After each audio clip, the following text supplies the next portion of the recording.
آقا علیہ السلام کی آمد سے 1000 سال پہلے ایک بادشاہ تبا نامی گزرا ہے، اس کا نام تھا تبا۔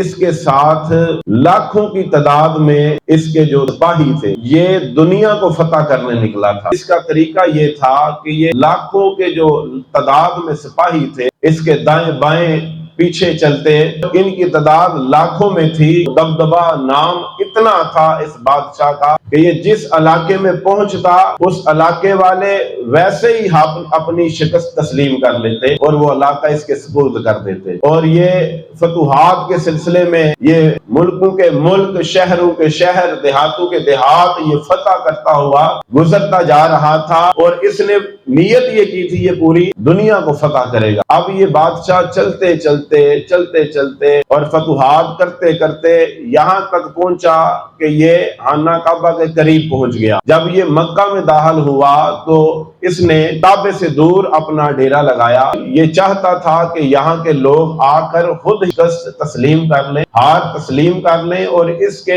اندر یہ بھی علاقہ آ جائے۔ وہ جانتا نہیں تھا کہ یہاں اللہ کا گھر ہے۔ اب جب تبا نامی بادشاہ نے وہاں پر سٹے کیا تو اب وہ دیکھتا یہ ہے کہ اسے ملنے کے لیے کوئی بھی مکہ سے تشریف نہیں لاتا۔ خانہ کعبہ کے ارد گرد جتنی بھی بستیاں ہیں، اس بستی میں سے کوئی ایک شخص ایسا نہیں کہ جو اس بادشاہ کا وقار دیکھ کر، اس کی فوج دیکھ کر، اس کا دبدبا دیکھ کر، اس کا نام سن کر ڈر گیا ہو یا کانپ گیا ہو۔ وہ اپنے حال میں مست، کعبہ کے ارد گرد جو بستیاں تھی وہ اپنے حال میں مست تھے۔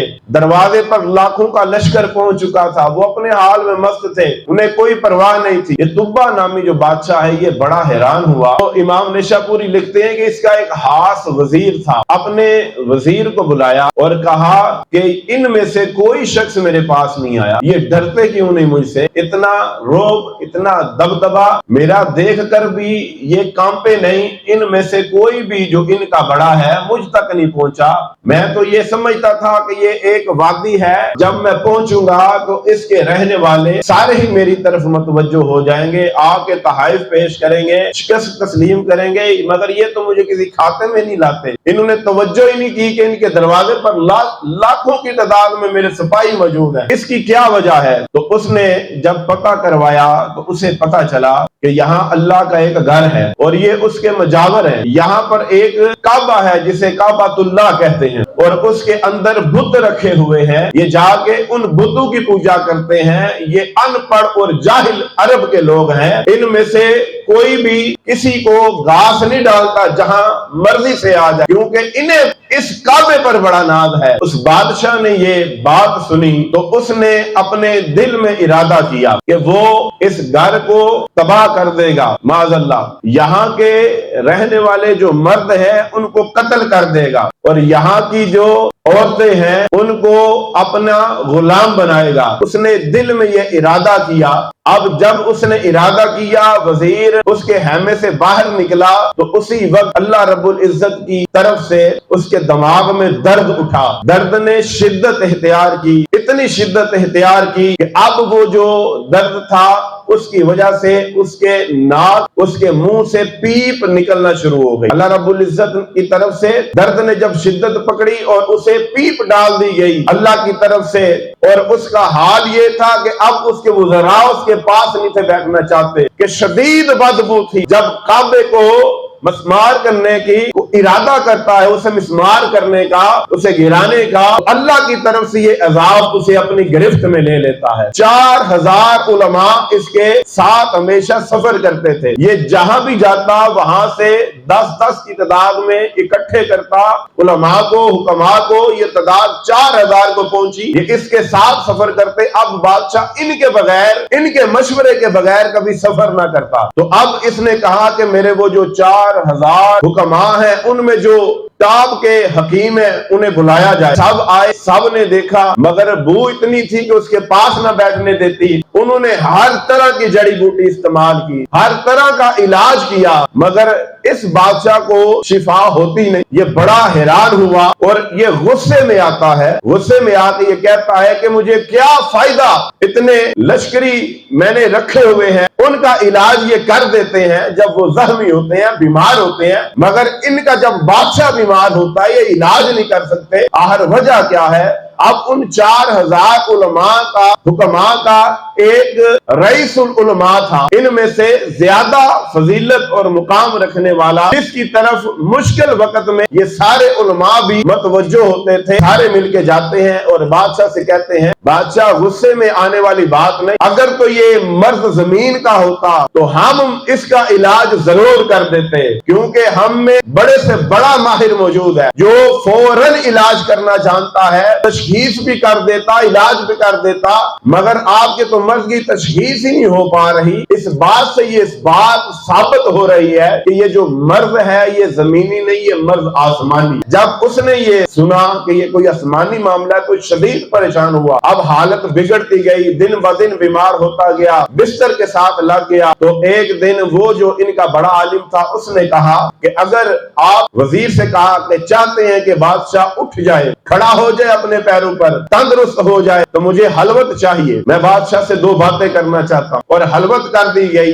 जो है हैमा हाली था, बादशाह था, और वो बड़ा आलिम साहब सामने बैठ के ये कहते हैं, मैं सिर्फ एक बात आपसे पूछना ये चाहता हूँ और उसकी वजाहत दे दें, आपका इलाज हो जाएगा, आप फौरन ठीक हो जाएंगे, शिफा हो जाएगी। बादशाह ने कहा, तू जो पूछेगा मैं सच कह दूंगा, जल्द पूछ, क्या पूछना चाहता है? वो मर रहा था मर्ज, शिद्दत मर्ज की वजह से। उसने कहा कि वो जो आलिम था उसने कहा कि आपने दिल में काबतुल्लाह को ढाने का इरादा किया था, मिसमार करने का, इसे तोड़ने का इरादा किया था। तो वो एकदम चौंका, उसने कहा, बिल्कुल मैंने ये इरादा किया था, बल्कि मैं तो ये भी इरादा करके बैठा था कि इनके लोगों को भी मारूंगा, इनकी हवातीन को भी उठाऊंगा। तो कहा, फौरन इससे तौबा कर ले, ये खानाए पुर असरार है, इसके अंदर असरार है, ये असरार का खजाना है, ये खानाए पुर असरार है। इसको मिसमार करने की जो जसारत तुमने दिल में की, उसकी वजह से तुझे गिरफ्त हो गई अल्लाह रब्बुल इज्जत की तरफ से। अब तौबा कर, अगर तू तौबा करेगा और अल्लाह तुझे बख्श देगा तो तुझ पर मेहरबानी हो जाएगी। तो उसने कहा कि तुम गवार हो, मैं तौबा करता हूँ, ना सिर्फ तौबा करता हूँ बल्कि इरादा करता हूँ कि इस तौबा के बाद अल्लाह मुझे शिफा दे दे तो मैं इस घर की हिफाजत के लिए एक दस्ता भी छोड़ के जाऊंगा और इस घर के लिए जो जरूरतें हुई वो भी पूरी कर दूंगा। तो उसने जब तौबा की, आलिम ने दरवाजे से बाहर पांव रखा, फौरन दर्द रुक गया और पीप भी रुक गया। अब वो फौरन जब ठीक हुआ, उसके दिल में एक इनकलाबी कैफियत जो है वो पैदा होती है कि ये क्या माजरा है कि मैं दिल में नियत करता हूँ और पकड़ लिया जाता हूँ, तौबा करता हूँ, बाद आता हूँ इस इरादे से तो छोड़ दिया जाता हूँ। तो उसने जब उस आलिम को बुला के पूछा, तो उसने जब थोड़ा इसके मुतल्लक बताया तो उसके दिल में भी जो है उसकी तकदीर बदली, किस्मत ने अंगड़ाई ली, वो भी ईमान ले आया, वो भी मिलते इब्राहिमी पर। अब तुब्बा नामी जो बादशाह है वो भी मिलते इब्राहिमी को दिल से उसने कबूल किया। उसने कहा कि एक उम्दा दस्ता जो है वो तैयार किया जाए, ये यहाँ पर सारा मामला हो रहा है, मगर जो वहां के मजावर हैं उनमें से कोई भी नहीं आया खबर लेने कि ये कितने दिन के बैठे हुए, क्या करने आए हुए, इतने बेखौफ और इतना मान था इन्हें अल्लाह के घर पर और उसकी मजावरी पर। देखा कि मुझे शिफा मिली, एक दस्ता तैयार किया उसने और उसको वहां निगरानी पर जो है मामूर कर दिया। सबसे पहले फिर उसने जो है काबे का साइज लिया और उसके मुताबिक उसने 7 गिलाफ तैयार करवाए। पहले एक चढ़ाया, फिर दूसरा, फिर 7 गिलाफ उसके ऊपर चढ़ाए। इससे पहले काबे पर किसी ने गिलाफ नहीं चढ़ाया। गिलाफ काबा जो सबसे पहला बंदा है चढ़ाने वाला, उसका नाम तुब्बा है। अब ये जो काफिला है ये आगे चल पड़ा। अब चंद दिन की मुसाफत के बाद ये काफिला पहुंचा है। उसने पूछा कि इस बस्ती का नाम क्या है? कहा इस बस्ती का नाम यसरब है। होता यूं है कि वहां के जो रहने वाले हैं वो भी डरते कोई नहीं। इतना लश्कर देखकर, इतने सिपाही देखकर वो उल्टा ये करते हैं कि उनके पास जितनी खजूरें होती हैं वो ला के तकसीम करना शुरू कर देते हैं। वो खजूरें तकसीम करते हैं सिपाहियों में। तुब्बा तब भी हैरान होता है। खैर वहां पर कहता कुछ नहीं, उसे मामले कुछ समझ आना शुरू हो गए होते हैं, मगर उसे पता नहीं कि यही यसरब अनकरीब मदीना मुनव्वरा होगा और इसकी शान, इसकी बरकत, इसकी फजीलत क्या है। अरसा उसने वहां पर क़याम किया और अब कहा कि अब हम आगे चलते हैं। अब उसका सफर हिंदुस्तान की तरफ था। उसने कहा यहाँ से गुजरते हैं। अब जहां उसने इरादा किया गुजरने का कि यहाँ से गुजरते हैं, तो उस वक्त सिपाही तैयार होते हैं, सारे कोशिश करते हैं कि चलें, मगर जो 4000 उलमा है वो वहां से उठ गई, क्योंकि जाने की रात उन्होंने आपस में मीटिंग कर ली होती है। और जो इनका बड़ा आलिम होता है कहता है कि जिस नबी का तज़किरा हम पढ़ते आए हैं कि वो मक्का में पैदा होगा और मदीना में क़याम करेगा, ये जो यसरब की वादी है यही मदीना है, तो उस नबी ने यहीं पर आना है ऐलान नबूवत के बाद, तो क्यों ना हम इसी जगह पर अपना मुस्तकिल क़याम रखें। अब हो ना हो बादशाह या तो हमें कत्ल कर दे या यहाँ रहने की इजाजत दे दे, इन दो सूरतों के अलावा कोई तीसरी सूरत हमें कबूल नहीं। अब जब उलमा ने उस बात को वजीर तक पहुंचाया तो वजीर ने वो सारी बातें जाके बादशाह को कह दी। अब जो बादशाह था वो अजीब सूरत हाल में फंस गया। वो कहता है कि इनके बगैर मैं मूव नहीं करूंगा, मैं तो सफर नहीं करता इनके बगैर, इनसे पूछो वजह क्या है, ये मुझसे आके वजह बयान कर दे। तो उसी बड़े आलिम को बुलाया गया और वजह पूछी गई कि क्यों नहीं यहां से चलते, वाहिद वजह क्या है। तो उस वक्त उस आलिम ने जवाब दिया, मैं और मेरे साथी ये चाहते हैं कि यहीं पर रहें, अगर आप इजाजत दें, नहीं तो हमें कत्ल कर दे, हम ये जगह नहीं छोड़ते। कहा इतनी शिद्दत की वजह क्या है। कहा वो जो मामला काबे के करीब आपके साथ पेश आया उसको याद है या भूल गया आपको। कहा मुझे याद है, वो तो ना भूलने वाला है। तो कहा वो जो मामला रब ने आपके साथ किया वो सारा काबे की इज्जत की वजह से था, और काबा की इज्जत का जो सबब है वो आखिरी नबी होगा जिसका नाम मुहम्मद होगा। काबे को भी जिसने आके इज्जतें देनी है उसका नाम मुहम्मद रसूलुल्लाह है। फरमाया वो जो काबे को भी इज्जत देगा वो नबी मक्का में पैदा होगा। हमने किताबों में पढ़ा है, हमको हमारे बड़ों ने बताया है, अंबिया इसके मुतल्लिक बता के गए हैं, रब ने किताबों में ये चीज भेजी है। हम ये जगह नहीं छोड़ते क्योंकि हम चाहते हैं कि हम मौजूद हो और वो नबी हम में आ जाए। अगर हम ना हो तो हम ये चाहते हैं हमारी नस्लें उस नबी की उम्मत में से हो, क्योंकि वो नबी बड़ी शाने वाले। इसने कहा कुछ और बताओ उस नबी के बारे में। तो जब थोड़ी तारीफ जो किताबों में आई थी उस आलिम ने थोड़ी सी झलकी दिखाई तो उसके दिल में भी हुजूर की मोहब्बत पैदा हो गई, उसकी किस्मत बदली। उसने कहा अगर यहाँ पर रहना है तो फिर एक बात मेरी माननी होगी। उसने मंगवाया कागज और कलम, उस पर लिखा कि मैं ईमान लाता हूँ मोहम्मद के रब पर और आप पर और आपकी शरीयत पर, और जो चीजें आप लाएंगे, आपका जो तरीका होगा, आपकी जो सुन्नत होगी उस पर, अगर तो आप मेरी रहते रहते उम्र में तशरीफ ले आए तो ज़हे मुकद्दर, अगर आप मेरे बाद तशरीफ लाएं तो ये मेरा हक जब आपको मिले तो हुजूर मुझे अपनी उम्मत में शामिल फरमा ले, और न सिर्फ शामिल फरमाए बल्कि जब महशर का दिन होगा तो मेरी सिफारिश भी आपने करनी है। उसने ये अर्जी पेश की। अब उसने वो हक को अपनी मोहर लगाई और उस आलिम के सुपुर्द कर दिया। कहा अगर यहां रहना चाहते हो तो वो नबी आ जाए तो ये हक उन्हें दे देना, मेरे बाद अगर वो मेरी जिंदगी में आ जाए तो मैं खुद उनसे बैत करूंगा, और ना सिर्फ तुम उनका इंतजार करोगे यहाँ पर बल्कि मैं यहीं पर रहकर खुद भी उनका 1 साल तक इंतजार करूंगा। अब चूंकि उसे फतुहात करनी थी उसने वहीं पर डेरा लगा लिया और उसने कहा कि अब इस यसरब को आबाद करना है, मदीना को आबाद करना है, और एक वादा करें कि आप और आपकी नस्लें इस मदीना को अब छोड़ के कहीं नहीं जाएंगी, वो हमेशा यहीं पर रहेंगी। तो उन्होंने, वो तो चाहते ये थे, वो तो खुश हुए कि बादशाह ने बात तस्लीम कर ली। अब उनके चेहरे हैं जो वो खुशी से हिल गए। तो उस पर बादशाह के पास 4000 लोडियां थी, 4000 लोडियां उसने आजाद की اور پھر ان کے نکاح ان علماء کے ساتھ پڑھوا دیے گئے، اور پھر 4000 اس نے مکان تعمیر کروائے، ہر ایک کو گھر الگ دیا، پورے سال کا راشن الگ ڈال کے دیا، اس کے علاوہ اپنے خزانوں کے منہ ان علماء کے لیے کھول دیے۔ ان میں سے ایسے علماء تھے کہ جن کی وجہ سے اس کے دل میں حضور کی محبت پیدا ہوئی اور اس محبت بڑھتی چلی گئی۔ اب وہ حضور کی باتیں ان سے سنا کرتا، محبت جوش مارا کرتی۔ 1 سال کا عرصہ گزر گیا، علماء وہاں پر آباد ہوئے۔ اب یہ وہ وقت ہے کہ وہاں سے مدینہ شریف کا آغاز ہوا۔ اس وقت مدینہ آباد ہوا جب حضور تشریف لائے۔ اس وقت جتنی انصار کی اولادیں تھیں یہ ساری انہی علماء کی تھی، یہ ساری انہی حکماء کی تھی۔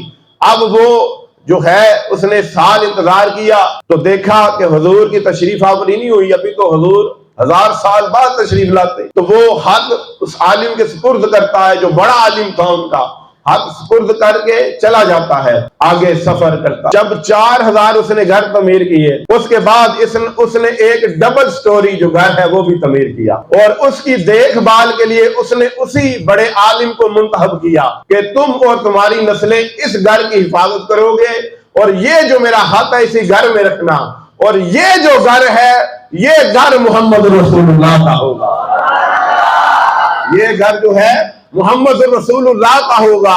تو دراصل احباب ذی وقار جس گھر پر جا کر حضور نے قیام کیا تھا وہ گھر حضرت ایوب انصاری کا نہیں، خود جناب رسول اللہ کا تھا۔ حضرت ایوب انصاری رضی اللہ تعالیٰ عنہ تو دیکھ بھال کرتے تھے اس گھر کی، نگرانی فرماتے تھے۔ یہ وہ نسل ساری حضور کے گھر کی نگرانی کرتے ہوئے وہاں پر رہتی تھی۔ اب جناب علی اس نے ڈبل منزل جب گھر بنایا، کہا یہ جناب رسول اللہ کا ہے، میرا حق بھی اسی میں رہے گا، اور اپنی نسلوں کو وصیت کرتے جاؤ کہ جب کبھی وہ آمنہ کا لال آئے تو ہاتھ باندھ کے میرا یہ محبت نامہ پیش کر دینا، اور یہ کہنا کہ حضور وہ بھی آپ کا بڑا چاہنے والا تھا، بڑا آپ سے محبت کرنے والا تھا۔ یہ حضور کے آنے سے 1000 پہلے محبت کا عالم ہے کہ حضور کے آنے سے 1000 سال پہلے حضور کی محبت میں اس بادشاہ نے حرش بھی کیا۔ یہاں جھنڈیاں لگانے پر اعتراض کرتے، اس نے تو 4000 گھر حضور کی محبت میں تعمیر کروایا۔ یہاں لائٹیں لگانے پر اعتراض کیا جاتا ہے، اس نے تو خزانوں کے منہ کھول دیے۔ یہ کیا ضرورت ہے اتنا خرچ کرنے کی، غریبوں کو دے دو۔ ہم نے کہا کہ کبھی تو نے دیکھا ہے کہ مرسڈیز رکی ہو، ہے جی فارچونر رکی ہو، بڑی بڑی گاڑیاں رکی ہو اور دیگ میں چھاپر لے کے کھڑی ہو؟ یہ غریب ہی کھاتے ہیں حضور کا لنگر۔ ہاں جی، انہاں غریباں دا تنو مروڑ نہ اٹھے۔ یہ جو دیگیں پکتی ہیں، یہ جو نیاز بانٹی جاتی ہے، سارے غرباء ہی کھاتے ہیں۔ اس لیے جس نے کبھی جی بھر کے نہ کھایا ہو، رج کے نہ کھایا ہو، حضور کا مہینہ ہے وہ بھی رج رج کے کھاتا ہے۔ اور جس نے کبھی مہینے میں 1 بار گوشت کا منہ دیکھا ہو وہ بھی روزانہ حضور کے میلاد پر گوشت کھاتا ہے۔ اب وہ حد شاہ جی چل رہا ہے، آگے نسلیں گزر رہی ہیں، یہاں تک کہ مکہ میں حضور تشریف لے آئے۔ سبحان اللہ، مکہ میں حضور تشریف لے آئے۔ اور حضرت بی بی آمنہ کیا فرماتی ہیں؟ کہتے ہیں کہ جب حضور آئے، حضور نے آتے ہی ہاتھ زمین پر رکھے اور اپنی مٹھی میں مٹی اٹھائی اور اس کو آسمانوں کی طرف بلند کر دیا۔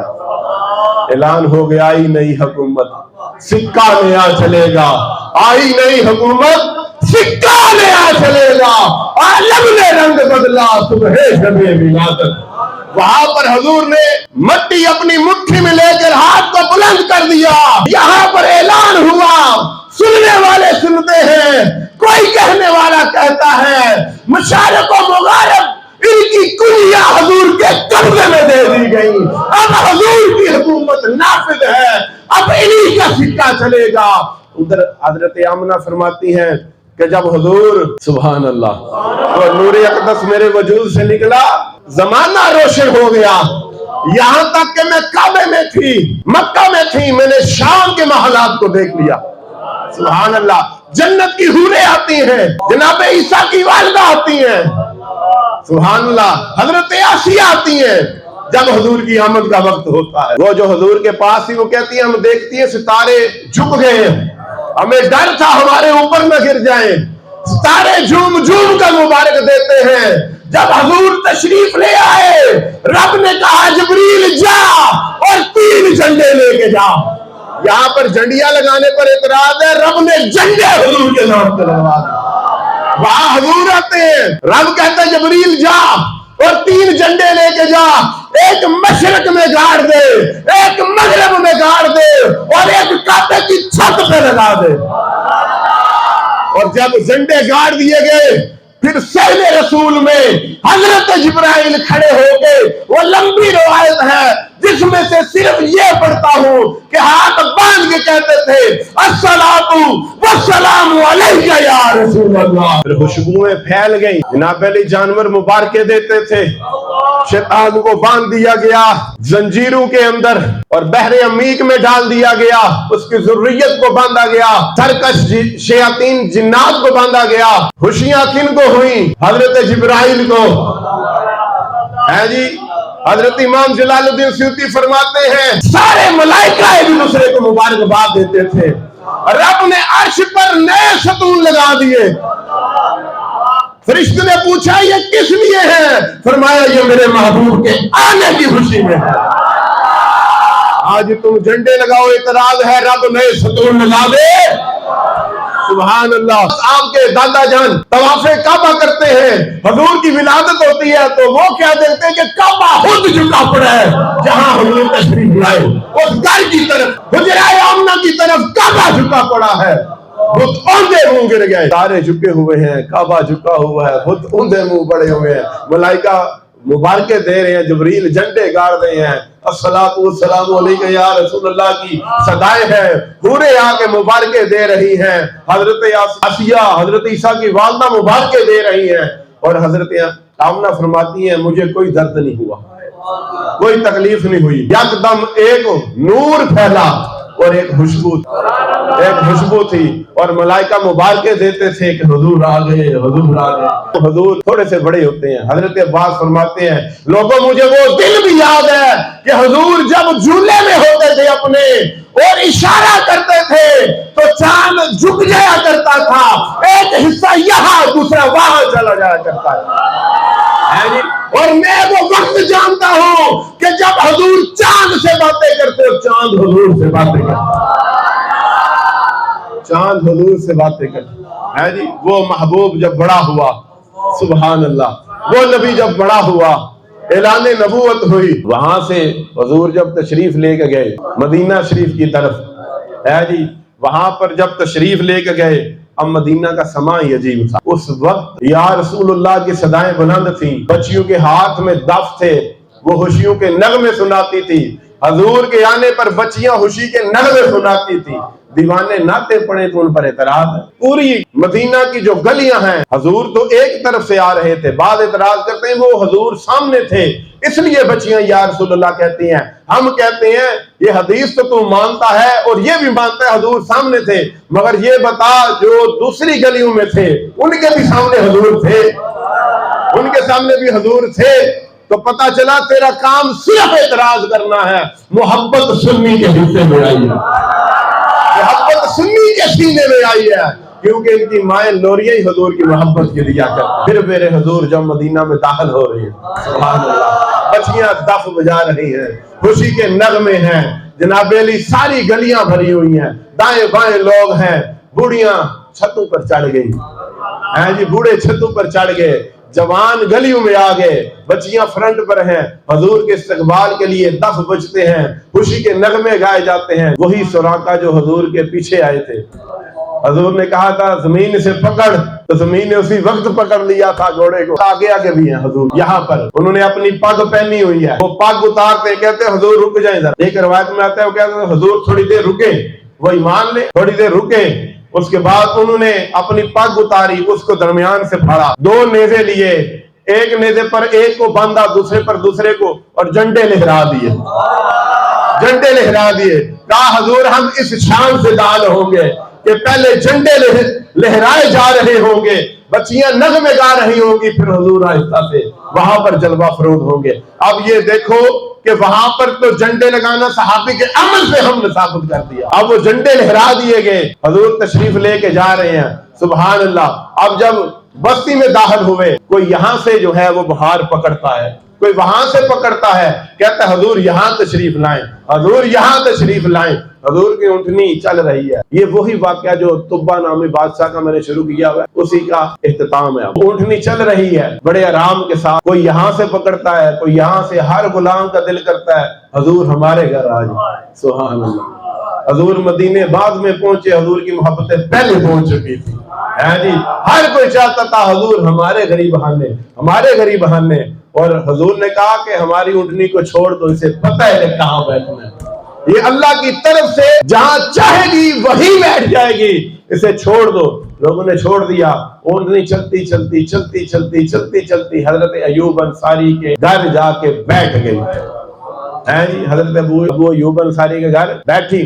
अब यहाँ पर एक बात याद रख लो, लोग कहते हैं जी हजरत अबू अयूब अंसारी नहायत गरीब थे, मदीना के अमीर चाहते थे हमारे घर आए। हजरत अबू अयूब अंसारी के घर इसलिए ऊँटनी बैठी कि वो इंतहाई गरीब थे। वो इंतहाई गरीब को नहीं, वो वक्त के ताजर थे, वो गरीब नहीं थे।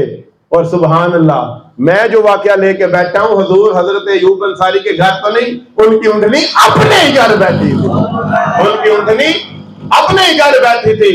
लोगों अंदाजा करो, तवज्जो करो, हुजूर की ऊँटनी जिस घर में बैठती है, वो ऊँटनी जिस घर में बैठती है, वो घर तुब्बा नामी बादशाह ने हुजूर के लिए 2 मंजिला पहले ही तमीर किया हुआ था। जिस ऊँटनी पर हुजूर बैठ जाए, वो ऊँटनी पहली बार मदीना में दाखिल हो और उसे बताओ बैठना कहाँ है, हुजूर का घर कौन सा है। इतना इल्म तो उस ऊँटनी के पास आ जाता है जिस पर हुजूर तशरीफ रखते। अब बताओ, जिस ऊँटनी पर हुजूर सवार हो जाए, ये इल्म का हाल उस ऊँटनी का हो जाता है। क्या उसे पता है हुजूर का घर कौन सा है और बैठना कहां पर है जाकर, तो हुजूर के अपने इल्म का हाल क्या होगा। तो हुजूर के इल्म पर कलाम करता है, ये हाल तो हुजूर के जानवरों का है। लोगों के साथ उठते बैठते हो कि जो ये तुम्हें बातें जिनकी पहुंच हो गल ये कि हुजूर में इल्म गैब भी कोई नहीं, तुम उनके साथ बैठते जो कि हुजूर को दीवार के पीछे का इल्म नहीं। उस नबी के बारे में कहते हैं जो खड़ा सामने देखता हो, जिसे सामने देखता है वैसे ही पीछे भी।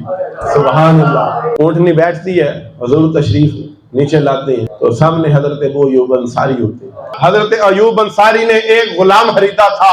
लोग कहते हैं अबू अयूब अंसारी गरीब थे, अयूब अंसारी ने एक गुलाम खरीदा। उस गुलाम की ड्यूटी क्या थी? उस गुलाम का नाम था लैला। उसकी ड्यूटी ये थी कि ये जो खत है इस घर में, इसकी हिफाजत करनी है, इसकी हिफाजत करनी है। और हजरत अयूब अंसारी थे कौन? ये उसी बड़े आलिम की लड़ी में से थे। वो जो बड़ा आलिम जिसको तुब्बा ने हाथ दिया था, उसी की नस्ल में हजरत अयूब अंसारी आ रहे थे। ये हाथ वो नस्ल दर नस्ल रख रहे थे। और हजरत अयूब अंसारी ने एक गुलाम खरीदा जिसका नाम लैला था और हाथ उसके जिम्मे था। ये बात सिर्फ अयूब जानते थे या लैला जानता था? है जी। जब हुजूर आए, तशरीफ लाए, सवारी से नीचे उतरे, कहा अयूब अंसारी लैला नामी वो शख्स किधर है? तो हैरान रह गए हजरत अयूब अंसारी कि हुजूर ये मामला तो सिर्फ हम दोनों के बीच था। मगर वो मोहब्बतें पहले घर कर चुकी थी। कहा अपने उस गुलाम को बुला और कह के वो हाथ भी ले आए, वो हाथ भी ले आए। और हुजूर ने कहा कि हमारे भाई तुब्बा का हाथ लेके आए, नाम से मुखातब किया, है जी। फिर हुजूर उसका नाम भी जानते। सुभान अल्लाह। मुझे बताओ, जो नबी तुब्बा का नाम भी जानता हो, अयूब अंसारी के गुलाम का नाम भी जानता हो, ऊँटनी ने कहा बैठना उसकी जगह भी जानता हो, हाथ में क्या लिखा है वो नहीं जानता होगा, है जी। वो खत जो है हुजूर ने पढ़ा और उसमें मोहब्बतें पढ़ी तुब्बा की, तो हुजूर की आंखें नम हो गई, हुजूर की आंखें नम होगी अपने उस गुलाम की मोहब्बत देखकर। कहा लोगों गवाह रहो, हमने तुब्बा को अपनी उम्मत में भी शामिल किया और कल महशर को उसकी सिफारिश भी कर देंगे।